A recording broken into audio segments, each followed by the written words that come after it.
안녕하세요. 오늘 뭡니까? 이제 기본 과정이 들어가지고, 그죠? 새로운 시작. 우리가 전에는 뭐 했습니까? 이렇게 큰 덩어리 속에, 이 덩어리가 어떻게 구성이 되어 있는가? 기초에서는 구성을 이제 배웠으면은, 기본에서는 뭘 한다?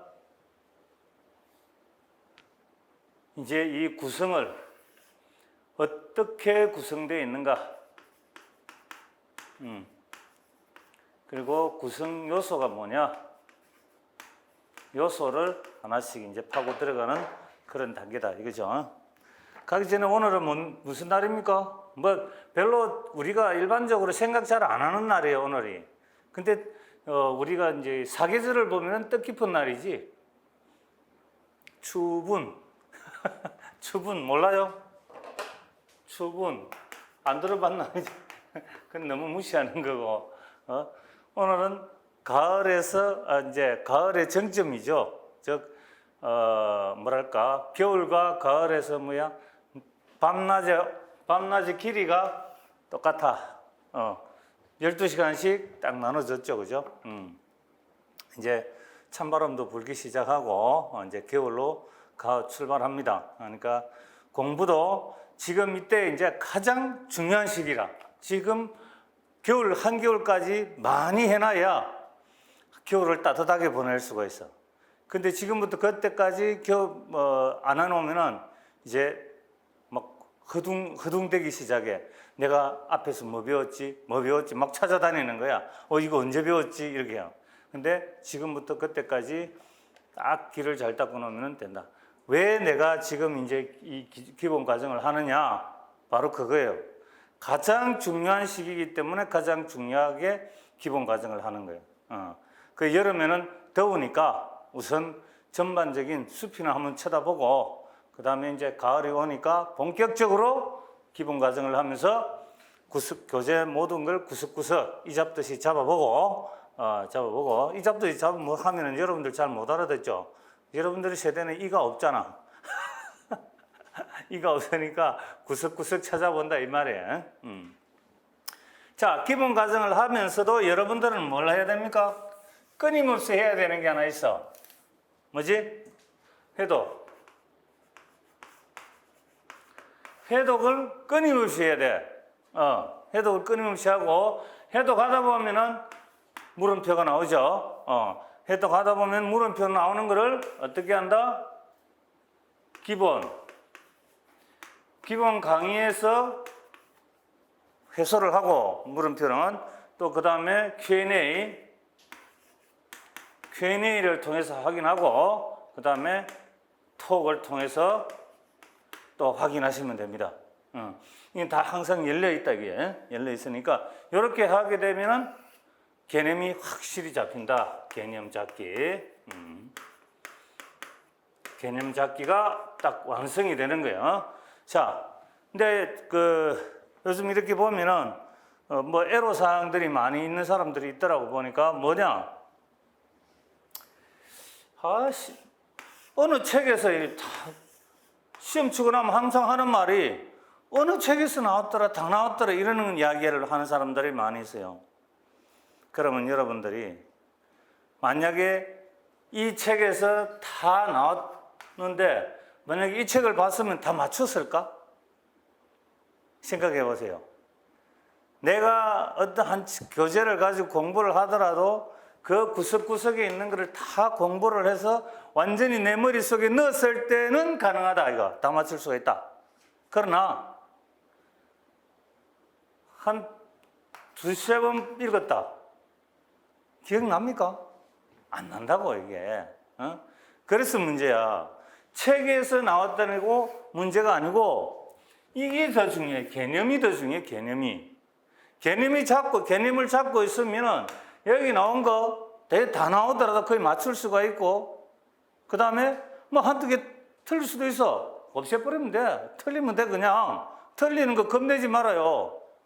개념이 잡혀 있으면서 틀리는 거, 그건 문제 없어요. 그렇다고 해서 이걸 봐서 이 속에 다 나온다 해서 다 기억할 수 있나? 천재가 아닌 이상 안 돼. 그러니까 너무 걱정 마시고 여러분들이 그렇다고 해서 뭐 이 교재를 어떤 교재든지 이거 하나 잡으면 놓치를 말하는 거야. 그 이번에 그 시험 출제한 거 보면은 어떤 특정 그 서적에서 글자 하나 안 틀리고 문장을 내놓은 게 있어요. 이거 여러분들 생각할 때는 어떻게 생각하는지 모르겠다. 출제자 자격이 있다고 생각해요? 이렇게 책을 뺏겨서 컨트롤 C, 컨트롤 V 해갖고 문제를 출제했다. 그 사람들 돈 많이 주고 데리고 와요. 출제하라고. 우리 수능 출제하시는 분들 한 달 이상 갇혀가지고 살잖아. 그래서 전부 이렇게 뺏겨내지 말라고 그 사람들을 데리고 온 거야. 비싼 돈 주고. 만들어 어떻게 해서든지 이 많은 교재들 속에서 추출을 해가지고 용어들을 추출해서 문장을 만들어서 출제하라고 그 사람들 데려온 거예요. 소위 대학 교수라는 사람들이 데리다 놨더니 이렇게 문장을 뺏겨가지고 출제를 했다. 이거 국방부 미쳐서 국방부 담당자들 돌아서 이거 놔둔다면은 이 사실을 안다면은 그리고 지난번에도 이야기했지만 인포콘이라는 이런 거 없는 거 현재 쓰지도 안 하는 거 출제하게 만들고 그러니까 개뿔도 모르는 사람들 데리다 놔서 출제를 시킨 거야. 국정학이 뭔지도 모르는 사람들. 그러니까 교재 뺏겨내고 없는 거 내고 있지도 않은 사실을 내고 이런 게 문제가 심각한 거지. 그러니까 그렇게 내도 개념이 잡혀 있으면은 어차피 이거 무슨 소리다 알면 되는 거야. 무슨 소리다 알면 답을 찾는 거야. 그렇게 공부하는 게 공부인데 저런 식으로 문제 내면은 그건 출제자로서의 자격도 굉장히 의심스러울 수밖에 없다. 그 다음에 이제 최근에 나오는 말들 중에서 떠도는 말들을 보니까 이번에 그 면접하면서 그런 이야기 많이 나왔어. 하고 나서 이제 끝났잖아요. 오늘 발표잖아, 그죠? 어제 발표 났지? 아니구나. 어제 면접이 끝났구나. 어제부로 종료했어, 국방부도. 갔다 온 친구들 하는 말이, 와, 교수님, 왜 면접관들은 현재 우리 군에서 사용하는 용어들을 가지고 질문을 하느냐는 거야. 군대에서 군대 용어로 질문하지 뭘로 질문해? 그러니까 특히 이제 국가정보학을 군무원 공부를 처음 하시는 분들, 군대 생활 오래 안 한 분들, 또 군대 아예 접해보지도 못한 분들은 뭔 말인지 못 듣겠다는 거야. 못 알아듣겠다는 거야. 그게 뭐야? 평소에 용어 공부를 안 했기 때문에 그런 거야. 자기 군사 용어들은 알고 있어야 돼요. 그래야 답변이 제대로 나오고 또 어떨 때는 또 내가 그 사람이 그렇게 면접관들이 질문을 그렇게 안 했음에도 불구하고 나는 군사 용어로 대답을 해버리는 거야. 그러면 어떻게 해요? 어이구 군대 용어도 많이 알고 공부도 많이 했네? 바로 점수가 더 올라가겠죠. 바로 그런 걸 우리가 사전에 이 공부하면서 준비를 해야 됩니다. 그냥 필기라고 생각하면 안 돼. 필기와 군 생활과 모든 것을 다 한꺼번에 습득을 해야 돼. 그래야만이 우리가 면접까지 다 한꺼번에 연결시킬 수가 있다. 아시겠죠? 그래서 간간히 제가 그런 용어들을 또 설명을 해드릴 겁니다. 목차는 이미 이제 우리가 기초 과정에서 다 배웠기 때문에 넘어가고 이제 바로 들어갑니다. 자, 우리 수업보다도 우리 국가정보학 중에서 내가 볼 때 가장 중요한 부분은 이 부분이에요. 정보 플러스 국가정보. 이 개념 정리, 이 개념이 일단 정리가 돼야 돼. 정리가 돼야 전체적으로 계속 흘러가더라도 이게 지금 국가정보에서 어떤 의미를 갖고 있는지 이거 보니까 이걸 인텔리전스와 인포메이션을 너무 설명을 못 하더라. 심지어는 어느 교재를 보니까 그 교재에도 이거를 그냥 단순히 첩보와 정보로밖에 설명을 안 하더라. 첩보와 정보 이렇게 생각을 하더라. 말이 아니다. 지금 그냥 우리 인텔리전스 내에서 인포메이션, 데이터 뭐 이런 이야기 할 때는 이게 첩보라고 쓰지만은 지금 인텔리전스와 인포메이션이라는 거 질문을 할 때는 둘 다 정보예요. 이 영어가 틀리고 한국말로 같지만 이걸 무슨 뜻이냐고 물어보는데 이걸 첩보와 정보로 대답을 하더라는 거야. 실제 또 어떤 교재에 보면 또 그렇게 써놨고 말이 안 돼. 그렇죠? 그래서 이게 중요한 거는 이 개념을 정리를 잘 해야 되고 그 다음에 정보 순환 단계 있죠.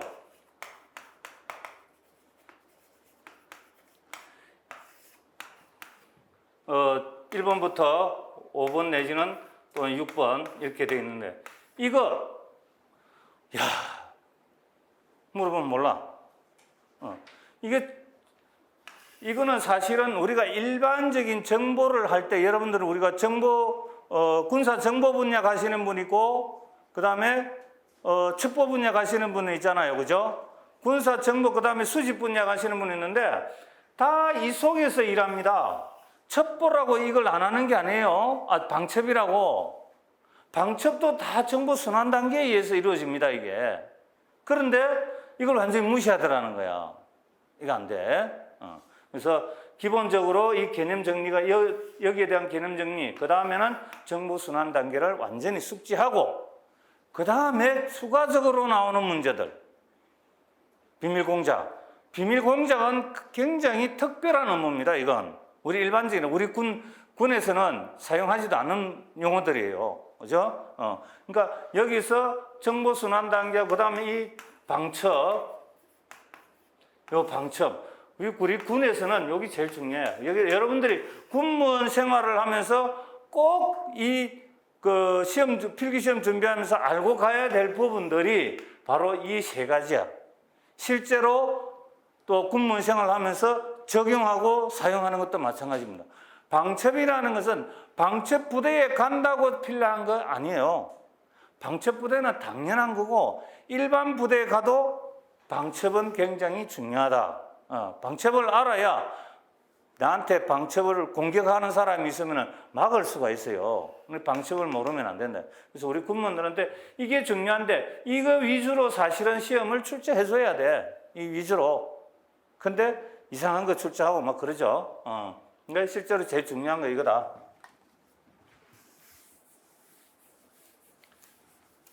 자, 그러면 이제 봅시다. 정보. 둘 다 정보, 여기 앞에 써놨잖아요. 정보로서 인텔리전스와 인포메이션을 이해를 하라. 그렇게 써놨잖아요. 정보로서. 그죠? 딴 게 아니야. 그래서 국어 대사전에서도 설명을 하고 있어요. 보세요. 여기는 일반이라고 써놨잖아. 일반이라고 하는 거는 뭐야? 이걸 이야기하는 거죠. 인포메이션이라는 거는. 관찰이나 측정을 통하여 수집한 자료를 실제 문제에 도움이 될 수 있도록 정리한 지식, 그 자료죠. 여기는 뭐 판단이라든지 가공이라든지 이런 말 안 들어가서 정리해서 그냥, 이게 바로, 그러니까 뭐 모든 거 다 해당이 되겠죠. 정리할 수 있는 것이라면 다 이 인포메이션이 될 수 있다. 그 다음, 군대에서 1차적으로 수집한 첩보를 분석, 평가하여 얻은 적의 실정에 관한 구체적인 소식이나 자료, 분석, 평가를 해서 얻은 적이라는 말이 또 들어가죠. 군사에서는. 그게 바로 뭐다? 인텔리전스다. 이렇게 사전에서도 정확하게 구분을 해주고 있어요. 근데, 사실은 이제 시험 끝나고 나도 질문을 하면은 대답이 잘 안 되더라. 이제 그래서 구체적으로 제가 또 이제 정리를 하죠. 일반적으로 이렇다.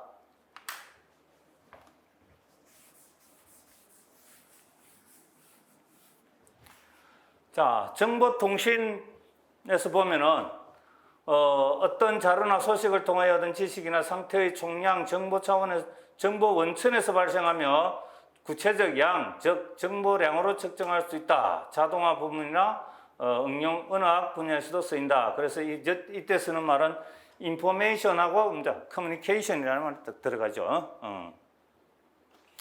자, 국가 정보는 뭐라고 했느냐? 사전에서 지금 하는 이야기죠. 국가 정체가 국가 안전 보장의 광범위한 국면을 막론하여 정보의 각 부처에서 통합된 정보, 그걸 내셔널 인텔리전스를 한다. 국가 정보죠. 국가 정보를 여기서는 정의하고 있어요. 그래서 광범위한 국면이다. 이 전체 정책과 국가 안전의 광범위한 국면이다. 자, 그 다음에 이제 인텔리전스와 인포메이션. 그래서 정리를 이제 우리끼리 또 정리를 해야 되겠죠. 우리 나름대로. 일반 사회에서 통용하고 사용하고 있는 정보, 인포메이션은 정보 공동체와 정보학계에서 통용하고 있는 정보보다 포괄적인 개념으로 정립을 한다. 이렇게 거의 전웅박 교수님께서 이렇게 또 정리를 해놨다. 자, 그래서 우리는 이 인텔리전스라는 것은 바로 뭐다? 인텔리전스는 자료, 첩보, 정보, 그 다음에 지식, 이 모든 것을 포함을 한다. 그래서 이 지식이라는 이 자체는 그냥 단순히 정보로 보시면 됩니다. 정보 생산물 자체를 우리가 지식이라고 이야기한다. knowledge.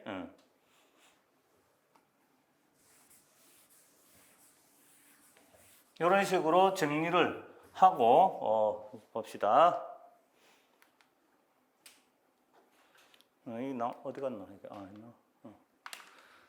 자, 정보 공동체와 정보학계에서 사용하는 정보는 인텔리전스죠. 그러니까 정보 공동체는 우리 정보기구를 말하는 겁니다.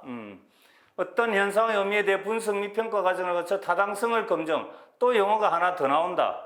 분석, 평가 과정을 거치고 타당성을 검증한 지식. 또 이렇게 이야기를 한다 그러죠.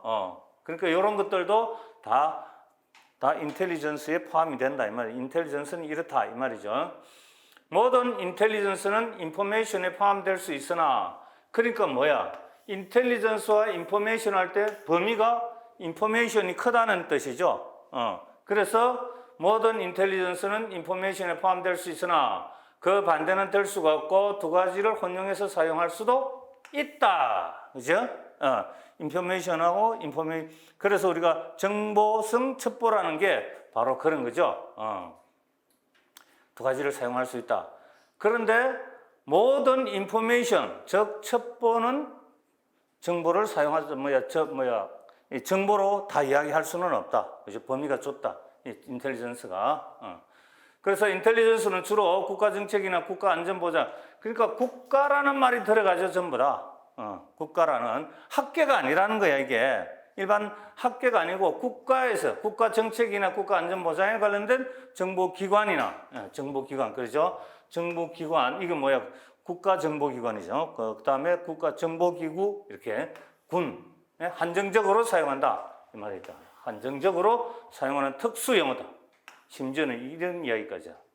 그래서 가장 큰 차이는 뭐냐면은 인포메이션 인텔리전스 첩보와 같은 정보로 봤을 때는 이게 요걸 이제 잘 들으셔야 되는데, 요거는 지금 첩보 우리 일반적인 정보하고 군 정보하고 일반적인 정보하고 두 개라고도 볼 수도 있고 그냥 첩보하고 정보라고 볼 수도 있어요. 여기서는 두 가지로 다 볼 수 있어요. 그래서 어차피 범위는 첩보가 되든지 저게 정보가 되든지 인포메이션이 범위가 크다. 그 이야기입니다. 이게 이렇게 해놓은 이야기가. 그래서 이제 우리가 주로 이제 인텔리전스라는 이 말 자체, 정보라는 말은 주로 이제 이렇게 사용한다 하는데, 가장 특징은 뭐냐? 이 비밀성이 있다는 거예요. 이게 중요한 거죠. 인포메이션은 비밀성이 없죠, 거의. 근데 또 참고로 인포메이션, 우리 군에서 사용하는 첩보로서의 인포메이션은 비밀성이 있습니다. 또 첩보로서의 인포메이션은 비밀성이 있어요. 뭐냐? 그 비밀성이 있는 첩보를 가지고 비밀 정보를 생산해내기 때문에 그런 게 있다. 일반적인 인포메이션에는 뭐다? 없다.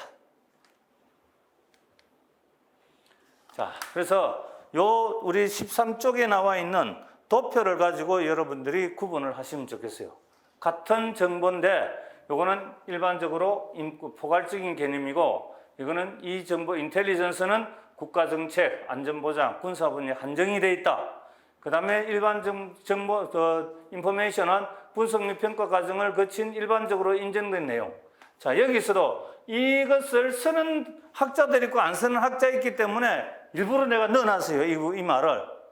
분석 및 평가해도 돼. 그러나 뭐가 안 된다? 판단을 안 한다. 미래 예측을 안 한다.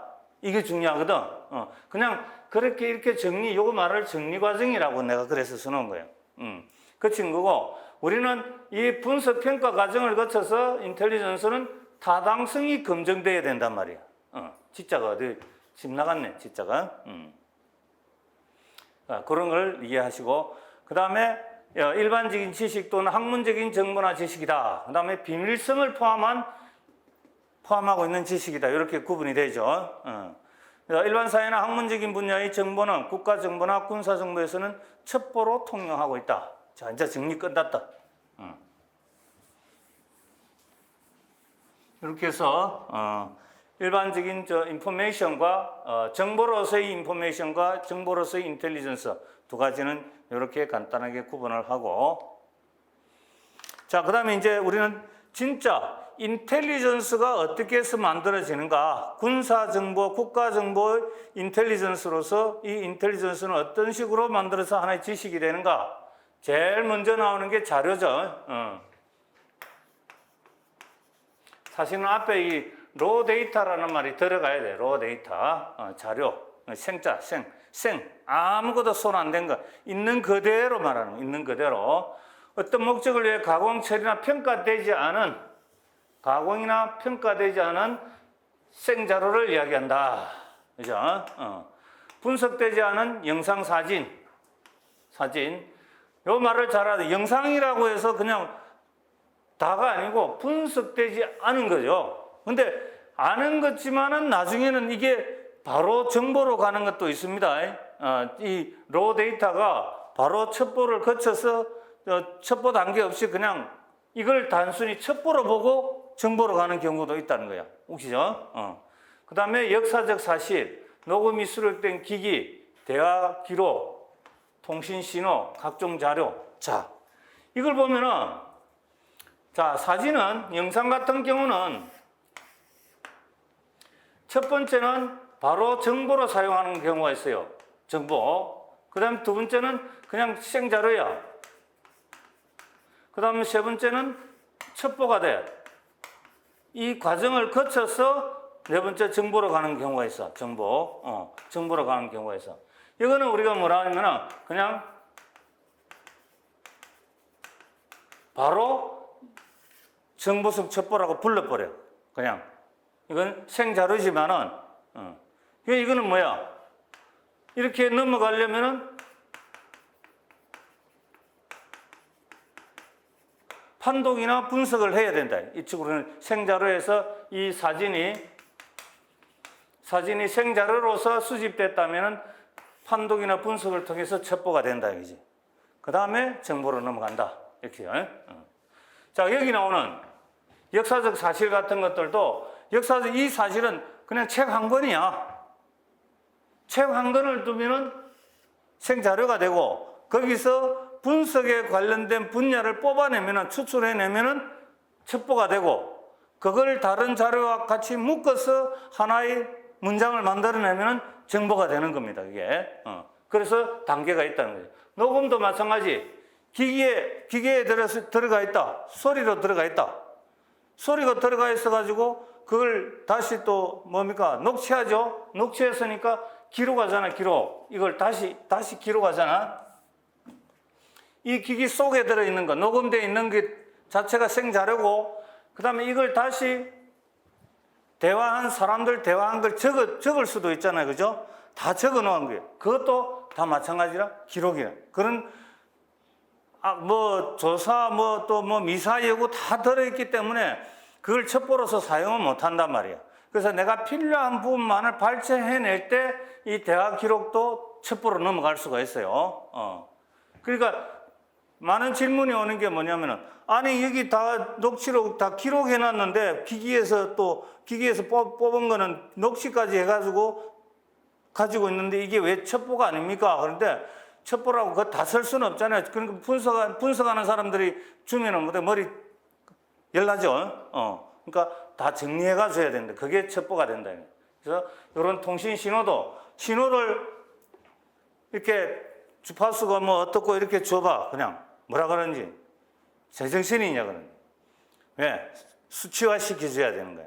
다 이것도 수치화 시켜줘야 돼. 그게 바로 뭐야? 정보 자료가 되는 거죠. 자료를 첩보로 간다. 그래서 이제 첩보에 가면은 또 꼭 나오는 말이 있어. 특정 목적을 가지고, 의도적으로. 그러니까 여기서 이렇게 갈 때 어떤 목적, 이건 뭐냐? 정보 생산, 특정 정보를 생산하기 위해서 필요한 자료만 갖고 오는 거예요. 그러니까 이 주제에 맞지 않는 건 아니겠죠. 그러니까 요거 목적으로 여기서 이렇게 넘어오는 요것들이 뭐라고? 첩보가 된다 이거지. 생산할 때. 그래서 하는 말이 특정 목적을 가지고 의도적으로 갖고 오는 거예요. 수집한 거예요. 그래서 이 말은 1차 가공이라는 말은 어떤 서적에는 안 나와 이 말은. 그러나 또 일부에서는 또 1차 가공이라는 말을 써요. 나도 마찬가지다. 이건 1차 가공으로 본다. 이걸 1차 가공. 그 다음에 분석해서 생산하는 단계를 2차 가공이라고 본다. 그렇게. 그죠? 그래서 이제 여기 보면은 또 이게 있어. 자, 신문기사. 이거는 신문기사는 왜 첩보로 보냐면은 생자료가 아니고 신문기사는 어떻게 해요? 이 사람 말 듣고 이 사람 말 듣고 다 자료를 수집해가지고 하나의 문장을 만들어냈단 말이야.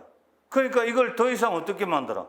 그렇죠? 그래서 이 신문기사 같은 것들은 바로 첩보로 보는 거예요. 예, 생자료에서 만들어냈기 때문에. 그 다음 책도 마찬가지고, 책은 뭐냐면은 여기 있는 역사적 사실 이런 걸 보면 뭐야 이거 서적이 또 나오잖아 이렇게잖아요. 근데 요거는 뭐야? 요런 특정 목적에 관련된 서적, 요런 걸 이야기하는 거예요. 방송 뉴스도 신문기사는 똑같죠. 학술지도 특별한 목적을 우리 보면은 방첩에 관한 논문들이 나와 있잖아요.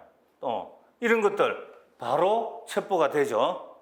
이런 거 학술지. 그다음 잡지도 그렇고 번역. 뭐 일본말로 돼 있는 거, 러시아어로 돼 있는 거 다 번역을 해서 정리를 해야만이 누가 쓸 수 있다? 분석관이 쓸 수 있다. 그렇죠? 사진도 판독을 해야 되고 그다음에 또 해독된 자료, 암호죠, 암호화된 문장을 가지고 가면은 누가 할 수가 없죠. 정보 생산자가 암호 해독까지 하면서 일을 할 수가 없단 말이야. 그래서 이런 해독된 자료. 요것들이 과거에는 시험 잘 나왔어 이거. 구분하기가 어렵거든. 그래서 이게 이제 구분하는 문제가 나온다는 거지. 정보는 별로 문제가 안 되는데 이 두 가지가 구분이 잘 안 돼. 그래서 이런 것들도 여러분들이 공부를 해놔야 된다. 그러니까 의미를 잘 알게 되면은 왜 이걸 자료라고 쓰나, 왜 이걸 첩보라고 하나, 이런 의미를 알면은 어떻게 나오든지 여기에 없는 내용이 나와도 여러분들이 맞출 수가 있어요. 자, 그 다음에 정보. 이제 자료에서 첩보에서 정보로 왔다. 자, 뭐라고 써놨나? 수집하였거나 1차 가공한 첩보를 분류, 기록, 평가, 이게. 요렇게. 요 단계를 꼭 거쳐야 된다. 근데 사실, 이제 여러분들이 실무 가보시면은 그래요. 우리가 정보사가 있잖아요, 정보사. 정보사가 있고,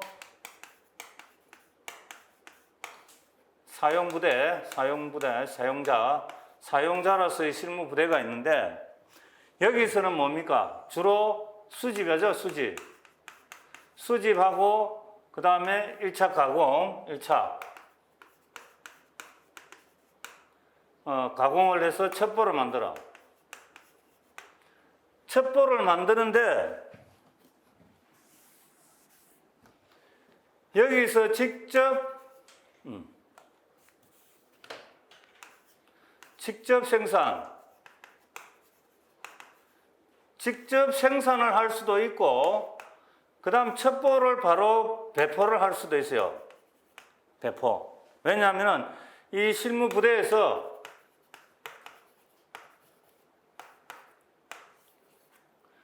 이렇게 요 첩보를 요거를 했거든. 예. 우리가 통상 말하는 RFI라는 요거를 하면은 이 첩보만 그대로 주는 경우가 있어요.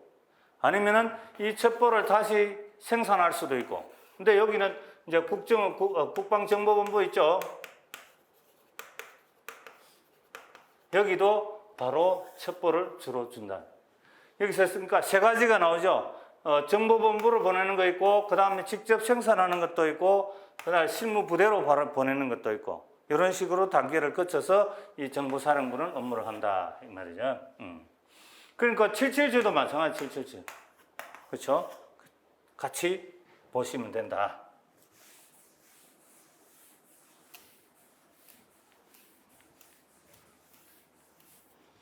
(777은) 바로 이제 아주 긴급한 상황들이 많이 있기 때문에 바로 현장에서 줘버려. 현장에서.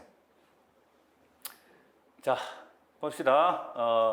수집하였거나 1차 강화 첩보를 분류 기록 평가 이걸 해가지고 정책 목적에 맞게 생산, 정책 목적에 맞게 생산한 뭐다? 이걸 우리가 주로 프로덕트라는 말을 많이 써요.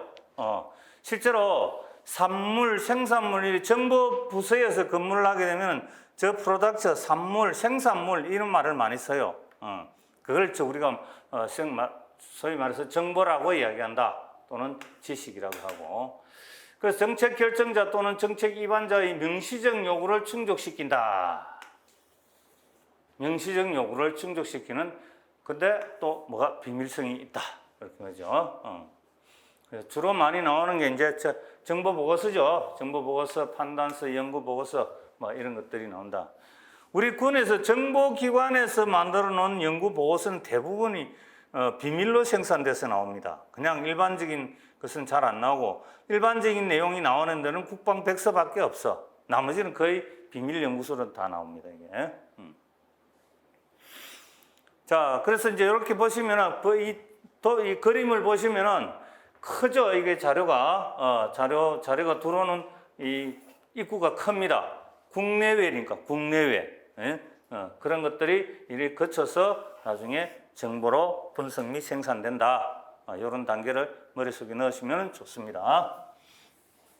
이렇게 해서 개념을 확실하게 정보가 이렇게 만들어지는구나. 절차와 내용을 분명히 싹 심어놔야 나중에 가면서도 의심을 안 하게 된다. 이게 지금 어느 단계에서 이런 일을 하고 있는지 알 수가 있어요.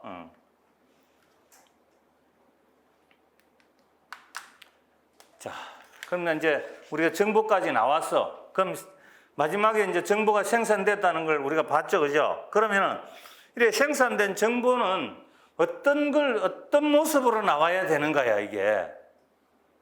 그냥 책자라고 그냥 책자, 서류라고 서류, 뭐 이렇게 나오면 되는 게 아니야.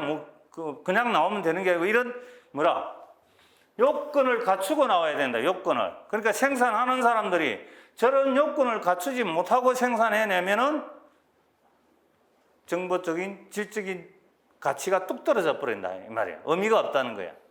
이런 요건을 갖춰야 된다. 어떻게? 자, 이제 뭐 학자들마다 틀린데 적합성이라고 이야기하는 사람도 있고 적실성이라고 이야기를 하는 사람이 있는데 렐리번스 영어는 마찬가지. 영어는 하나의 렐리번스라. 근데 우리가 이제 이게 다 어디서 왔습니까? 외국 서적에서 왔죠. 외국 서적에서 오다 보니까 이렇게 번역을 이런 식으로 한다. 예, 적실성, 적합성. 즉 말해서 이거는 정보 사용자가 내가 지금 현재 직면한 문제를 해결을 하고 싶은데 뭔가 근거가 없어 자료도 없고 그걸 바탕으로 왜? 뭔가 우리는 사람들이 할 때 그러잖아요. 면피를 하려면 어떻게? 그 근거를 갖고 있어야 된다. 우리 지금 그 언론에도 많이 나오잖아요. 재판을 하는데 이기려면 뭐가 중요해요? 근거가 있어야죠. 근거 자료가 있어야죠. 그러니까 그런 것을 해결하기 위해서 정보 사용자가 요구를 하니까 그 사용자의 목적과 관련된 정보를 생산해야 된다. 이 관련된 정보를 관련된 정보 이게 바로 적합성, 적실성 거기에 맞는 정보를 생산해 줘야 된다. 엉뚱한 거 생산하면 안 되겠죠. 서울에서 부산까지 어떻게 가면 좋겠냐 이렇게 물어보는데 걸어가면 좋습니다. 이렇게 하면 어떻게 되겠어요? 아무 쓸모없는 정보가 되겠죠. 그나마 좀 현실성 있는 기상을 고려했을 때 뭐 이런 말이 나와야 돼. 정부에서는 그런 말을 안 넣고 하면은 아무 의미가 없어요. 이런 기상 때는 이런 수단이 가야 되고 이런 기상 때는 이런 경우에 따라서 갈 수 있다. 이렇게 말을 해줘야 된다는 거지. 걸어간다는 것은 너무 현실과 맞지 않는 이야기이기 때문에 그렇죠? 그 다음에 객관성. 객관성은 objectivity. 이건 다 마찬가지. 이건 누굽니까? 로엔탈 씨 같은 경우는 로엔탈 교수 같은 경우는 객관성은 아예 쓰지도 않아. 너무나 당연한 거기 때문에. 그래서 분석과 생산에서 생산자, 소비자의 주관적 판단이 개입하면 안 된다 이 말이야. 미개입, 미개입이죠. 그러니까 분석 간의 인지적 오류도 마찬가지다. 지 고집으로 자기 생각으로만 생산하면 안 된다는 거예요. 뭐야? 누가 봐도 합당하고 타당하다 이렇게 인정을 받을 수 있도록 정보를 만들어내야 된다는 게 객관성이다. 그다음 적시성. 아무리 강조해도 지나치지 않는 것이 정보에서는 적시성은 그야말로 생명이다. 적시성. 그래서 항상 사건 발생 이전에 결심 수립 또는 사건 발생 이전에 사용자가 요구하는 정보를 제공해야 된다. 내가 항상 하는 이야기지만은 우리가 지휘관들은 여러분들 가시면은 정보 부서 근무를 하시는데 지휘관들이 상급부대 회의를 많이 가요. 상급부대 회의나 토론 이런 데 많이 참가를 한단 말이에요. 가면은 백데이터를 줘야 된다. 그게 바로 이 정보야.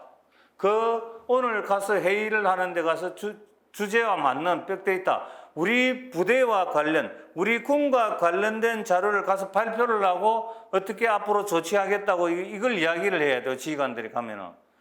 근데 분명히 며칠 전에, 일주일 전에 언제 회의가 있으니 정보 참모니는 요런 자료를 준비해서 나한테 줘라. 그랬더니 정보 참모나 밑에 있는 여러분들이 정보 부서 근무하는 군무원들이 열심히 자료를 모아가지고 밤샘 작업을 해서 근데 너무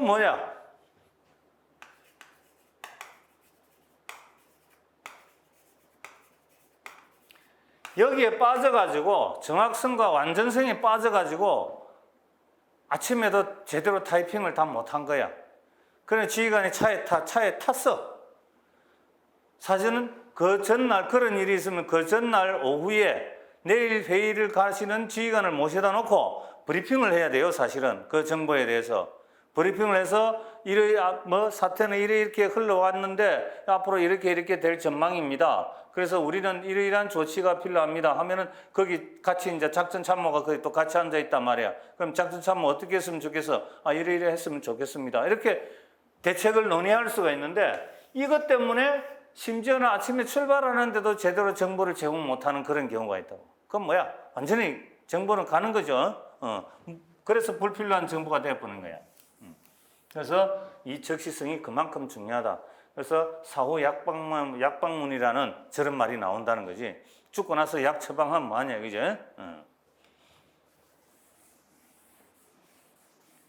이제 이 정도로 설명이 되니까 이거 안 외워도 되겠죠, 이제. 적합성, 객관성, 적시성 이런 거 안 외워도 돼. 그냥 이래라는 게 흘러왔구나. 거기에 나오는 대표적인 말이 뭐다? 적합성이고 객관성이고 적시성이다 이런 말이다, 그죠? 그 다음에 이제 정확성. 그래서 이 정확성도 정확해야 되겠죠, 결국은. 물론 당연히 적시성도 맞추지만 가능하면은 여기는 가능하면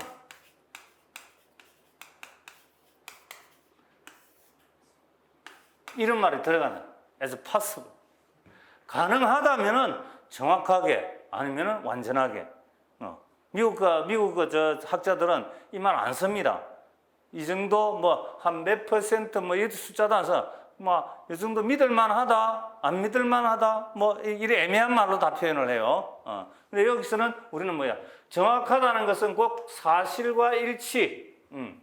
이런 말만 알고 있으면 돼. 사실과 일치하느냐 안 하느냐 그게 정확성이다. 그래서 일치하고 신뢰할 수 있다는 거고 정확하고 신뢰성 있는 정보는 뭐다? 이 말은 맞죠? 최고의 가장 정확한 걸 갖고 있으면은 정책도 가장 최선의 정책을 선택을 할 수 있단 말이야. 근데 모호한 정보 같으면은 그만큼 정책도 수립하기 어렵겠죠. 적용하기가 어렵기 때문에. 그 다음에 완전성. 그러니까 전부 다 원하는 정보 사용자가 요구하는 모든 정보를 딱 맞춰가지고 제공한다. 그러니까 이런 게 없어. 추정, 모호, 그 가정 이런 거 없어. 다 없이 완전한 거. 이 오로지 완전한 것만 말할 때 완전성이라는데 이건 없어요. 그렇죠? 우리가 차라리 그래서 뭐를 말했습니까? 이 명료성이라는 말이 여기는 없는데 이제 로엔탈시 같은 경우는 이제 명료성을 넣어놨죠. 이해성, 뭐 이렇게 간결성 이런 말 나오는데 이제 여기 나오는 학자들이 말하고 로엔탈시가 말하는 좋은 정보하고는 사실은 같은 말인데 보면은 또 내용은 또 좀 달리 표현이 되어 있어요. 그러니까 그런 것들도 정보 질적인 요구를 말할 때는 요걸 이야기를 하고 그 다음에 로엔탈의 이름이 로엔탈 교수가 들어가야 돼. 로엔탈의 좋은 정보의 조건은 또 다른 네 가지로 그렇게 명료성을 차라리 이 완전성이나 정확성을 말하지 말고 명료성을 말하는 게 제일 좋아요. 그래서 이거는 확인된 사실이다. 아직 미확인된 사실이다. 모호하다. 그러면 요거는 또 완전히 모른다. 알 수 없는 이야기다. 이렇게 문장마다 표시를 해주면은 그 보는 사람은 이거는 믿고 요거는 애매하구나. 이런 식으로 볼 수 있도록 이 명료성이 그래서 중요한 거예요. 이게 차라리 정확성이나 완전성보다는 이런 명료성이라는 말을 하는 게 좋다는 거예요. 그러나 우리 일반 교재들에서 저렇게 조건을 붙여놨으니까 저렇게 보고 지금 이제 서적들마다 이제 제시하는 게 또 틀려. 그러니까 어떤 사람은 어떤 학자는 정보의 질적 요건이라고 써놨고 어떤 또 질적 4대 요건이라고 써놨고 어떤 데는 구비 요건이라고 써놨고 또 어떤 데는 정보 효용의 극대화를 위한 국가 정보의 일반적인 요건이라고 써놓고 그 다음에 또 정보의 질적 가치라고 써놓고 이렇게 교재들마다 이런 식으로 차이가 있다는 거예요. 여러분들이 그래서 어떤 말로 질문을 하더라도 여러분들은 여기에 맞게 대답을 할 수가 있는 거예요. 그 다음에 또 다른 거는 뭐야? 정보의 로엔탈 교수가 말하는 좋은 정보의 조건은 거기에 맞춰서 그것만 딱 기억을 하시면 된다. 그러니까 구분을 해서 보셔야 된다. 그래서 출제자들도 이런 걸 감안해가지고 출제를 해야 되는데 그 사람들은 1년 내내 국가 정보학을 공부하는 사람들이 아니죠. 뚱뚱한 다른 완전 행정학하고 이런 사람들이야. 또 어떤 사람들은 어떤 교수들은 강의는 하지만은 국가 정보학 전체를 강의하는 것이 아니라 일부만 강의를 하기 때문에 다른 분야는 몰라요. 국가 정보학을 교재를 보면은 우리는 이제 우리가 사용하고 있는 교재는 한꺼번에 김흥수라는 이름으로 다 이렇게 만들어 놨잖아요. 다른 교재들은 17명이 들어가요. 17명. 이 교재 하나를 만들기 위해서. 그러니까 각 분야마다 학자가 다르기 때문에 그분들이 강의하는 자체도 마찬가지예요. 자기 분야만 강의를 한다는 거예요. 그래서 이런 것들이 달라질 수밖에 없다. 자, 정보의 효용. 이 정보의 효용을 다루는 교재도 사실은 그렇게 많지는 않아요. 왜? 앞에 질적 요건하고 거의 유사하기 때문에. 그런데 또 미미한 차이는 있어요. 또 정보의 효용을 말할 수도 있어. 그러니까 앞에서는 정보론이라는 것은 이렇게 생산되어야 된다는 말이고, 정보의 효용성은 그러면 이 정보라는 것은 어떻게 사용해야 제대로 사용했다고 말할 수 있겠는가? 그 말이야. 여기서는 효용성은 정보를 아무리 그 아까 말한 정보의 질적 요건에 만들어서 잘 생산해내더라도 사용하는 입장에서 이런 효용성이 없다면은 정보로서의 가치를 상실하게 된다는 거예요. 그럼 어떻게 하면은 정보가 가치 있게 사용할 수 있는가, 효용성 있게 사용하는가 보자고. 자, 정보의 효용성은 정책 결정자, 즉 정보 사용자 입장에서 생산된 정보를 얼마나 뭐라고 했어요? 유용하게 활용했는가 이 말이라는 거예요. 아무리 좋은 정보 있으면 많아. 내가 가서 접근할 수 없고 내가 볼 수 없는데 의미가 없죠. 그래서 제일 먼저 하는 말이 형식 효용 이 말이 나오죠. 형식 효용. 형식은 뭐냐? 양식. 브리핑으로 할 것이냐, 문서로 할 것이냐, 뭐 이런 식이에요. 그래서 정보 사용자가 가장 선호하는 방법으로 해줘야 된다. 생전 처음 보는 정보를 갖다가 문서로 그냥 장문의 문서로 갖다가 작성해서 줘봐요. 하나도 못 알아보죠? 그럼 무시해버리고 그냥 서랍에 집어넣어본다. 모셔가지고 브리핑을 해야 돼, 그때는. 이런 정보는 이런 것이다라고. 그래서 이렇게 사전 지식, 그 사람이 이 내용에 대해서 얼마나 많이 알고 있는가.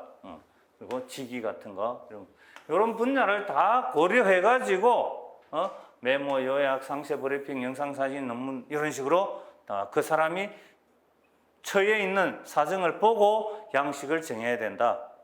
그 다음 시간 효용은 말할 필요가 없죠. 아까 나왔던 것과 정보 질적 요건과 마찬가지로 시간에 맞게 줘야만이 효용성이 있다. 그 다음에 접근 효용.